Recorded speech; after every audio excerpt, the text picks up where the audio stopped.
Hey everybody, welcome to Codeigniter from scratch day 4. Thank you for sticking with us. So we are going to continue on today from day 3. If you remember, we started working on how to send emails with Codeigniter. Today we're going to take that a little bit further and we're going to build a mock newsletter sign up. Just for an example. So you can see here, this is kind of the final example. I've just built a very basic shell. Basically, you just fill out your name. It's gonna, when you click submit, it's gonna post to a send method within our email class. It's gonna perform some validation to ensure that the user does type something in here, and it's also going to validate to make sure that the email address is in fact an email address. It's going to do that validation, and if it passes, we will then send an email and maybe attach a mock newsletter or something along the lines of that. The only thing we're not going to cover here is maybe with a newsletter you'd also want to perform an insert query into a database to store the user's name and email address. You'd want to do something like that as well. I decided not to do that just because it gets too long with these tutorials and I think you might lose interest. So let's get right into it. I'm going to open up, let's go back, and within my websites, you can see here that's my finished one. Here's my little note for myself, begin. So I'm going to rename this to CI Day 4. Once again, this is the exact folder that we used for Codeigniter Day 3. So I'm going to drag this into TextMate, and we'll do just a little bit of cleanup. Okay, so let's take a look at our controller. We have our email controller right here. And you can just take a quick look. We have our function index. Well, right off the bat, we know immediately when we load this email class or the email page, we don't want to immediately send an email. I did that for an example. We would want that to be stored in a separate method that we could call, not something that runs immediately when the page loads, right? So let's change this to send. Okay. Construct function, we're still not going to get into that just yet, so if you want, you can remove that. I'm just going to keep it in there for now. But we do need to recreate our index function, which will run automatically. And the only thing I want to do here is just load our form. So we're going to say this, load, view, and let's just call this newsletter. And while we're at it, let's go ahead and create our newsletter. New file, newsletter.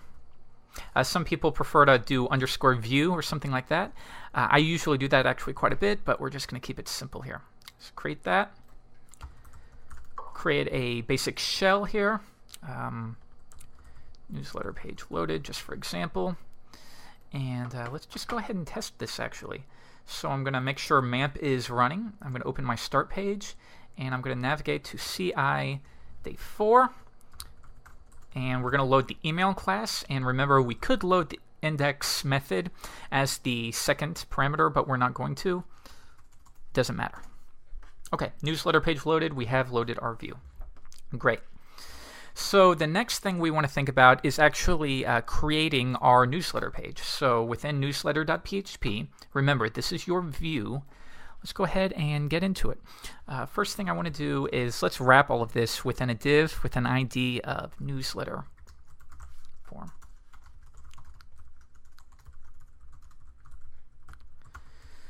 Okay, and within it, we are going to begin by creating our form. So I'm going to do PHP echo. And this is a different way. Rather than doing, the tags form, action, method, all that, we're going to use a helper here. So we're going to do echo form open. And within here, we're going to pass in a string of where it's going to post to when the user clicks on the submit button. In this case, we're going to post to the email class. And the method we want to post to is the one right here, send method. Now, in order to work with the helper, we need to make sure that we've loaded it or auto-loaded it. So I'm going to go back to config. I'm going to go to auto-load, and you can see here I've loaded the database library class, and then here auto-load helper, we need to load the URL helper, and I'm also going to preload the form helper. So really quickly, let's go ahead and take a look at what those do for us. This is the user guide that comes with every installation of Codeigniter. And let's just go ahead and take a look at the helper. First, the form. You can load it like this, like normal, or you can auto-load it. And you can see here, form open, email send. So the above example would create a form that points to your base URL. And remember, the base URL is set, if I can find my page, we set the base URL at the very beginning, right here. And in this case, once you load it to your server, it would be www.example.com. But here, we're just pointing it to our installation. I'm going to go ahead and change that from day 3 to day 4. Okay, so just by simply echoing out this form open function, remember helpers are just a list of functions. They're not, it's not in a class form. They're just helper functions. And then this is what would be rendered out. So not only do you save a bunch of typing, but it's just much easier because you don't have to worry about adding the exact URL. So when you switch to different websites and things of that nature, you don't have to worry about this. It'll take care of it for you. Okay. You can also add attributes. I don't want to go over this too much because this might be a long tutorial, but be sure to take a look at that one. And the only other one I want to show you is the URL helper. And this just gives you access to a few functions that make things much easier. For instance, site URL. This is similar, but this would be the first, second, and third. So that would render yoursite.com news local 123. All right. Base URL. Remember, if we want to use that base URL function that we created, that we referenced in our config folder, our config file, we need to make sure that we are loading the URL helper. And generally, I think it's just a good practice. Go ahead and preload that for every project. And we'll get into more of this in the future. I'm going to close that out. And we're going to come back, close this one. And now with those pages loaded, we can work with these form helpers. Just as we opened it, we can go ahead and close it. Here we could just do a normal close form tag, or we could do echo form close. Okay. So there are many ways that we can create our input buttons. I'm sorry, our input, for lack of a better words, our input, can't even think of it, input tags. So I'm going to show you 3 different ways. The first one is we're going to create an array of items, and then we're going to pass that to a form underscore input. So let's first do name data, and that's going to be equal to an array. You're probably going to start seeing some similarities the way Codeigniter works, where you create an array, you pass in your options, and then you load something, and you pass in your variable name as a parameter. So the first one, these are just attributes within our tags. So the name attribute is going to be, we'll call it name. The next one is going to be the email. And that's going to be equal to, actually, I'm sorry, not email. We want to do the ID field is also going to be name. The next one is, let's just do a value. And I don't want to go over this too much with you. It's going to be equal to a function called setValue. And basically, I'm going to go over this more, but basically this will, let's say, for instance, you press the submit button and it doesn't validate, so the form reloads. Well, whatever you typed into those 2 text boxes is not going to reload as well. So we need a way to remember what the user typed in and repopulate those input boxes with whatever they typed. And setValue is a Codeigniter function that will take care of that for us. Okay, so the next one, let's go ahead and clean this up just a bit. And next we are going to do a paragraph tag, and let's create a label. And the label is going to be for the name. It's going to reference the input with an ID of name. We'll do name. And the next thing we're going to do is PHP, and we're going to echo form underscore input. And make sure we close out our p tag. Okay, now if we want to reference these options that we selected, we need to make sure that we pass that in as a parameter, like so. So that is one way that we can do it. Some people think it's a little bit cleaner. You can easily see what you're doing. Let's take a look on the page. And that's not even loading. Let me see. Must have made a quick mistake. Give me just a moment. And pretty sure it's that colon right there. Yep, and that's pretty much what we would expect, right? Okay, so that's one way you can do it. Let's take a look at another one. This time we're just going to do, once again, PHP. And just to save some time, let's copy that. And this time the P is going to be for the email address.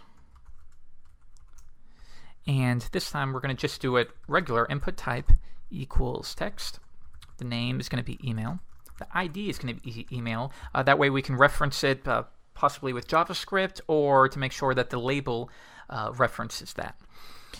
The value, once again, we're going to do PHP echo set value. And I'm sorry I'm on such a low resolution. We're going to set value, and we need to pass in what we are resetting. And we're going to reset to that email text box. And that looks good, and close out the P. So what I'll do here, just to save some space, is put this onto its new line.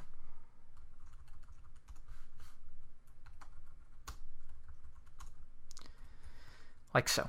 Okay. Come back, reload, and if you check, this is what we end up with. Okay, pretty much the same thing, huh? So choose the method you want to do, and then finally, we have our name and our email. We need to create our submit button.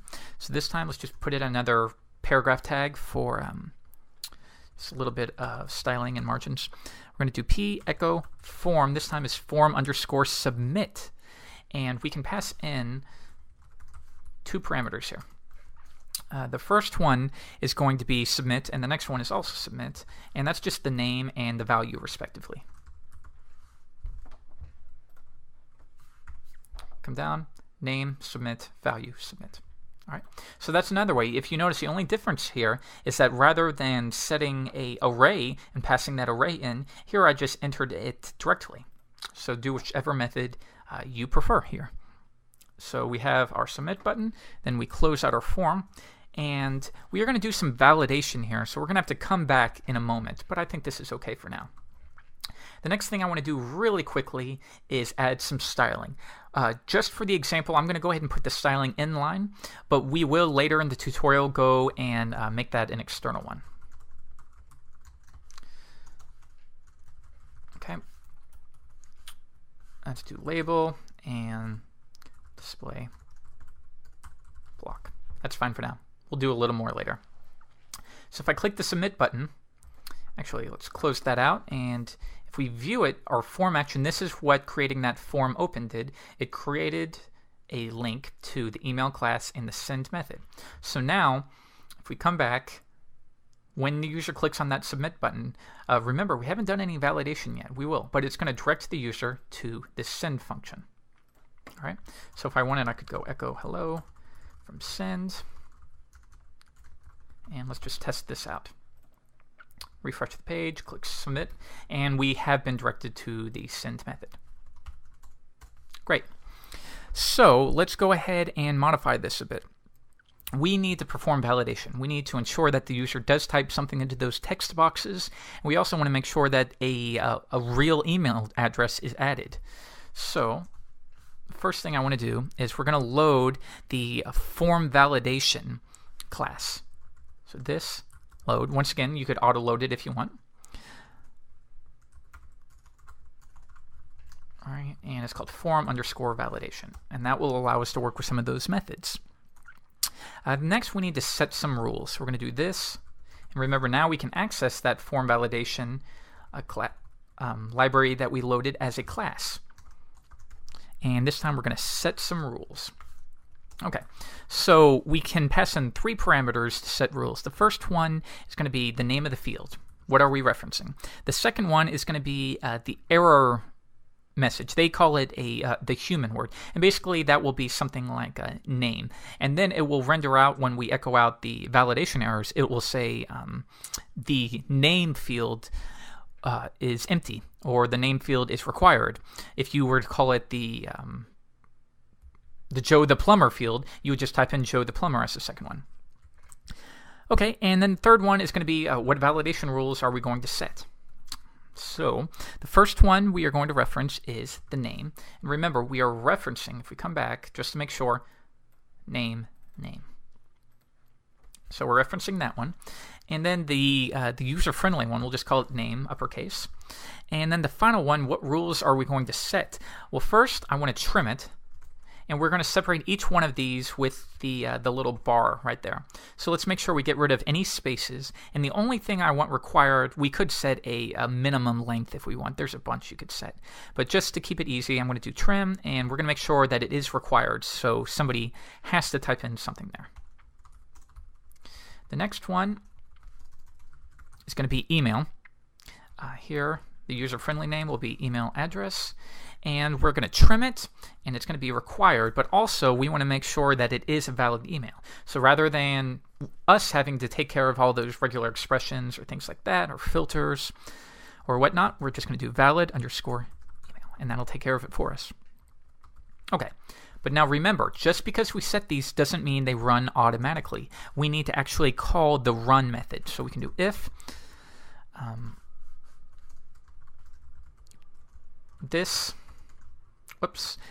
this form_validation, and we're going to call run. Now, if that returns false, that means there was a problem or nothing was typed in. So if that does happen, let's just reload that form because they did something wrong, correct? So this load view, and if you remember, we called it newsletter. Okay. Otherwise, else, validation has passed. Now send to email. All right. So now let's create a few quick variables. We're going to do name and email. And we need to grab those, whatever the user types into those text boxes from the post superglobal. There's another way Codeigniter will kind of make this easier for us. Is we're going to do this input. And this input class is loaded automatically, so it's not something you have to load for them. And we can either do get or post. So we're going to do post, and we're going to type in the name that would be posted. Remember, name. The next one, email, is a name of email.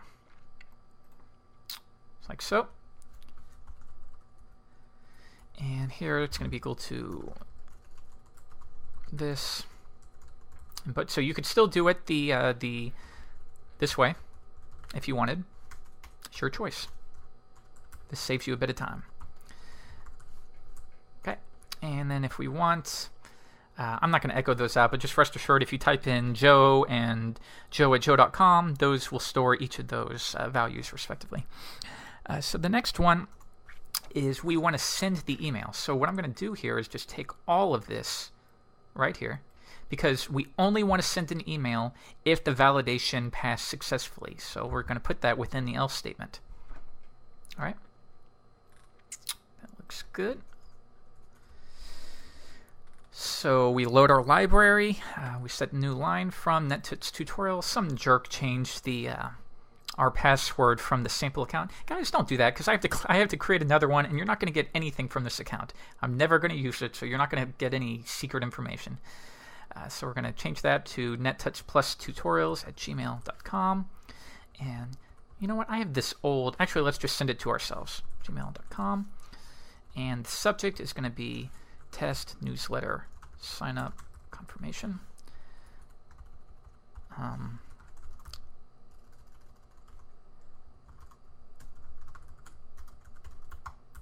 Okay, and that should be fine.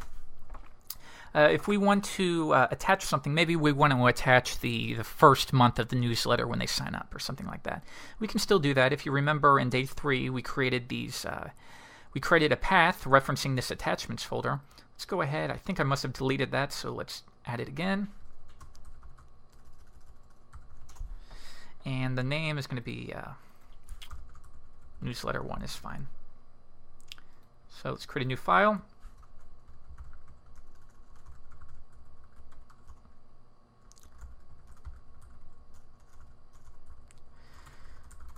Okay, that looks fine. So just to go over that one more time, we set a path, and that's equal to this config item server root.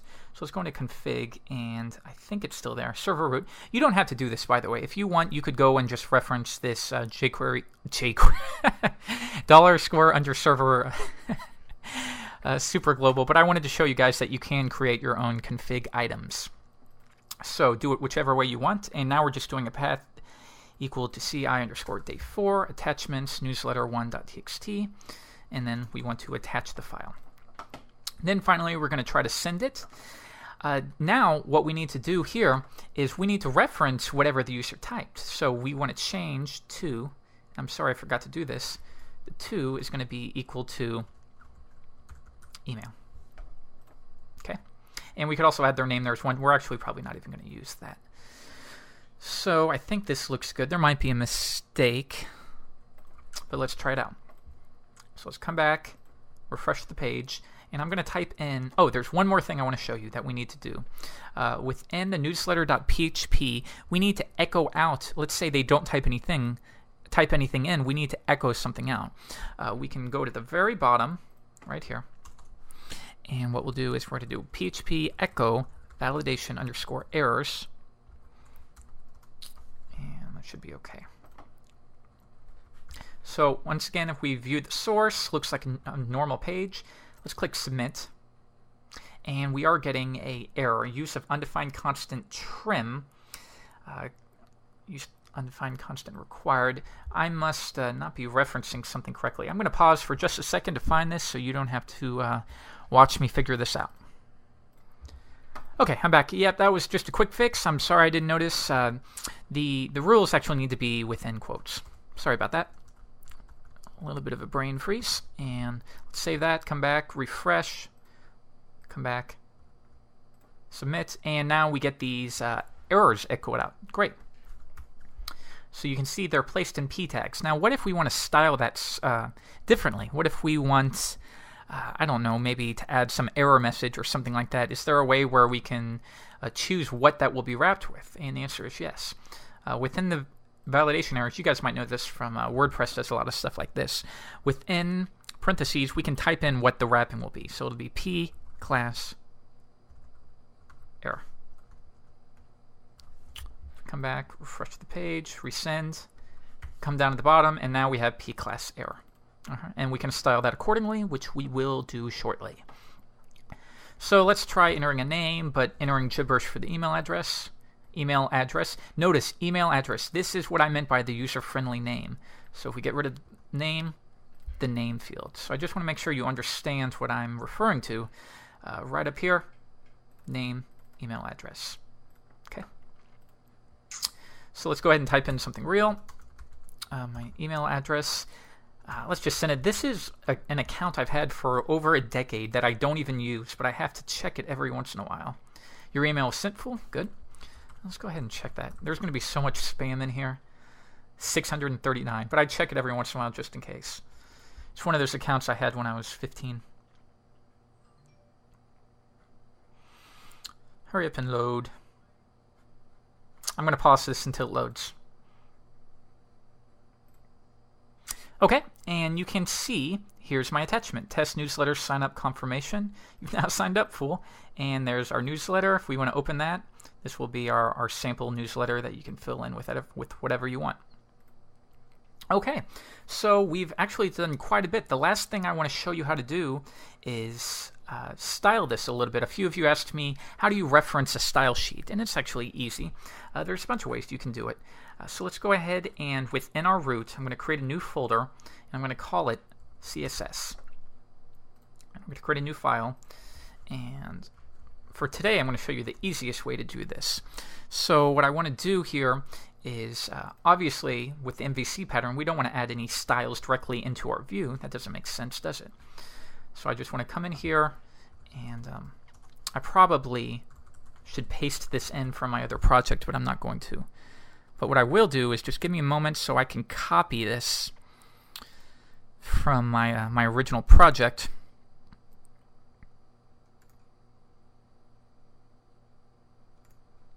And of course I can't find it. Let me see. Give me just a moment.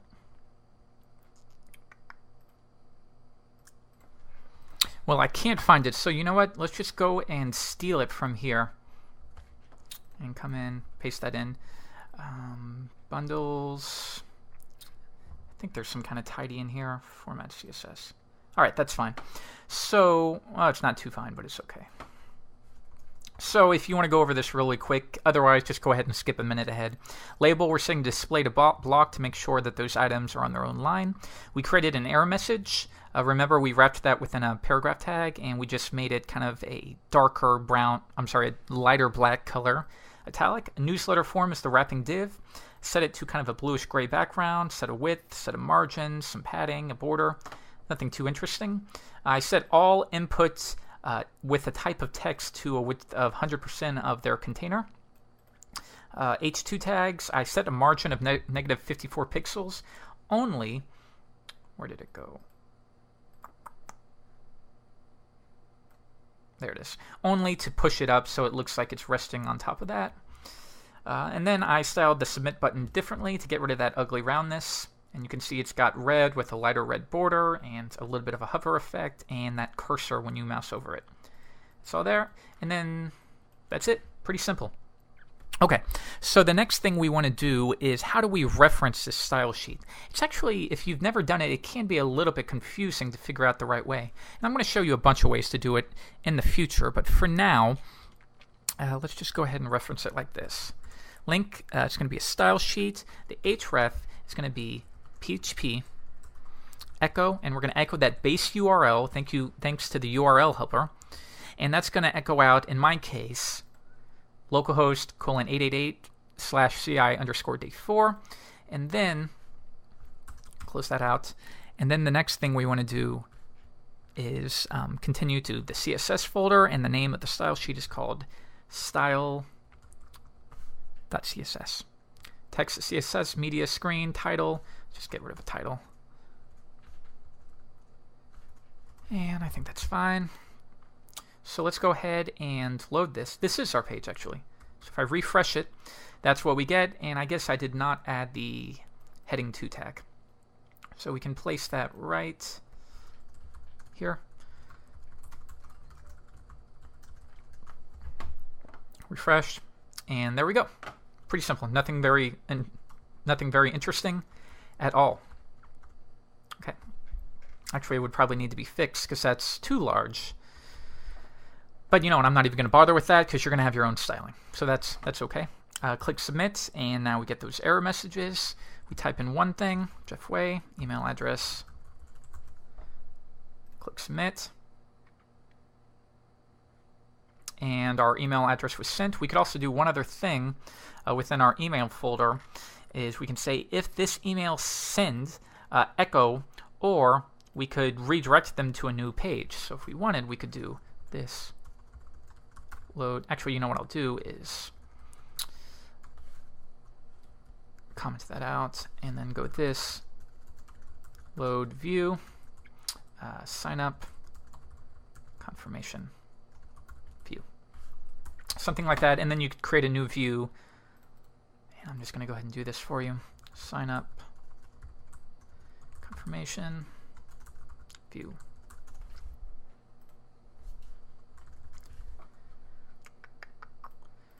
Not too interesting to watch, but let's try it one more time. Come back, refresh the page. Refresh the page.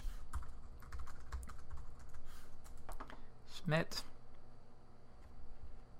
Yay, and we were directed to that new view. Okay, so we've done it. We have learned how to send emails. We've learned how to create a contact form or a newsletter form to allow users to sign up. And we've learned how to attach items, how to validate. So we have done an incredible amount of work. Really, total between these two videos, maybe 45 minutes. And now, the amazing thing here is just check out the validation here. This is about it. Imagine having to do all that validation yourselves, whether you wanted to use filter vars or regular expressions or whatnot. It's really confusing. Here, you load the form validation class. We set some rules, just saying, you know what, that name field is going to be trim it and make it required. The email, we're going to make a valid email. We could even do more. We could stack these as much as we want. If we want to set a min length on the name or something like that, you could. And then all we do is we call run. And if it returns true, we can move on. If it doesn't, we'll just reload that view altogether. So thank you guys so much for watching day 5. We're going to continue on with something else. I'm not sure. Feel free to leave a comment if you have any requests. You guys keep requesting a login form. I promise we're going to go through a whole membership thing, but we need to learn the fundamentals before we get into all the sessions and all that. Thank you guys so much. I will see you next week. I'm Jeffrey Way. Bye.